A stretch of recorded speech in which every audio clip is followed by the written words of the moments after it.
All right, my colleague Belly Thomas joins us on the broadcast to give us more on this. Belly, of course, you had that conversation, which is extremely important. Give us the highlights of this conversation that you've had. What did you understand after talking to Gautam, who was the accomplice of the whistleblower?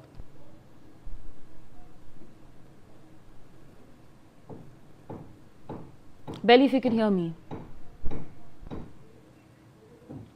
All right, we'll get that connection sorted with Belly, but until then, we have guests joining us on the broadcast. Ms. Brinda Adige, women's rights activist, joins us on the broadcast, as well as Mr. Sanjay Sahai, former ADGP of Karnataka.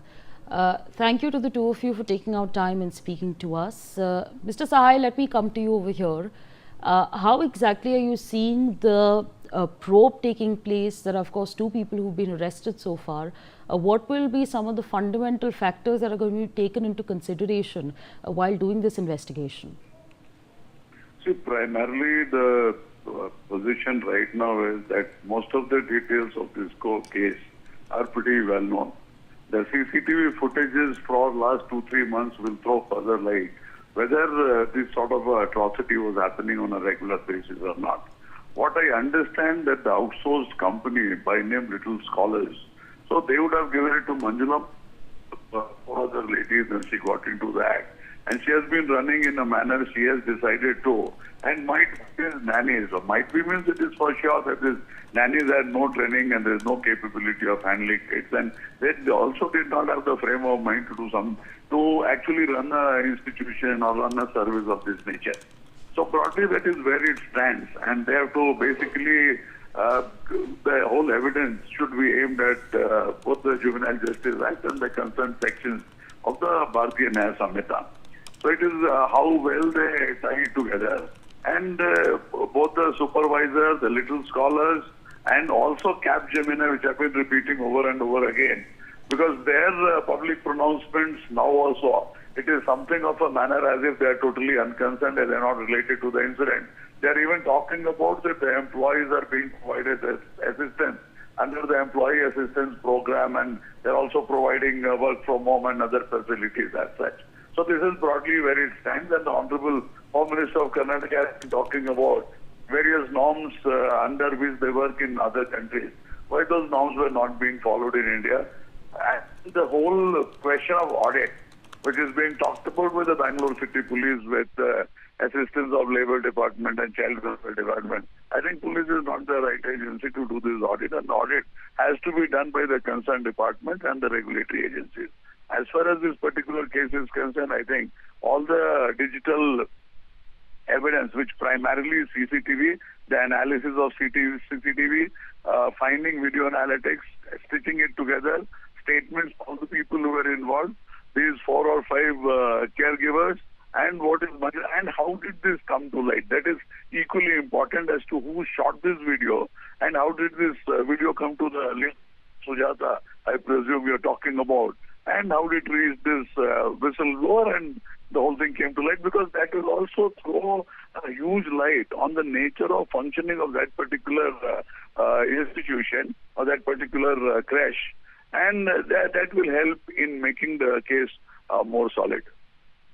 Absolutely, sir. I request you to stay on with us. Ms. Brinda Adige, women's rights activist, is also with us on the broadcast. Ma'am, how are you seeing this entire case at large, given the fact that the investigation has taken place? There are 2 people who've been arrested, including the whistleblower, who was the one who put out all the videos online, showing exactly what was happening, whether that's, toddlers being pulled and pushed into the washing machines, or the toilet water being hit in their faces. How are you seeing things progressing?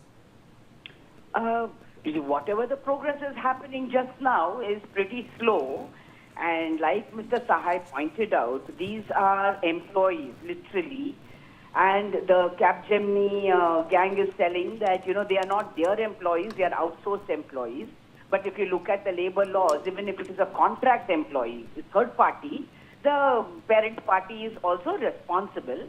And here we are talking about child rights, children's safety, children's protection.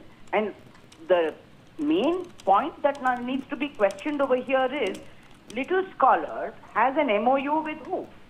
Individual parents who are employees of Capgemini or with Capgemini. So that is the question that the police also has to establish, because all of this will be established when they continue with their investigation.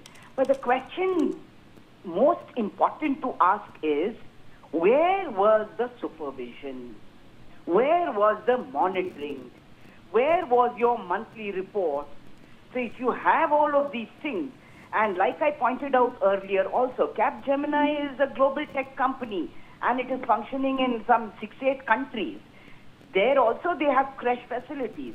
Now I'm sure that they have not been so callous, indifferent and careless with those creches, because the government is very strict.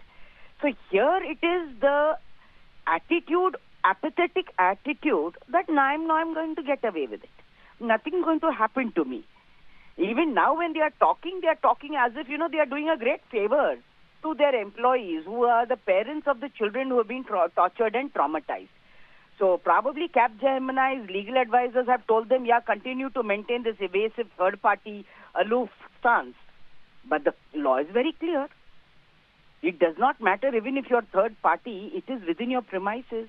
And if you have signed that MOU with Little Scholars or whoever, then obviously you are liable to it. And if you are liable, you need to answer questions and be accountable.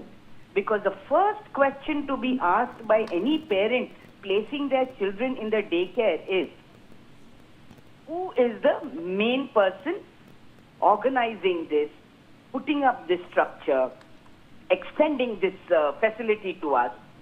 Capgemini might say that, this is a part of the compliance and we are going extra mile for our employees. Absolutely. With that, I'd like to thank both our guests for joining us on the broadcast, setting up a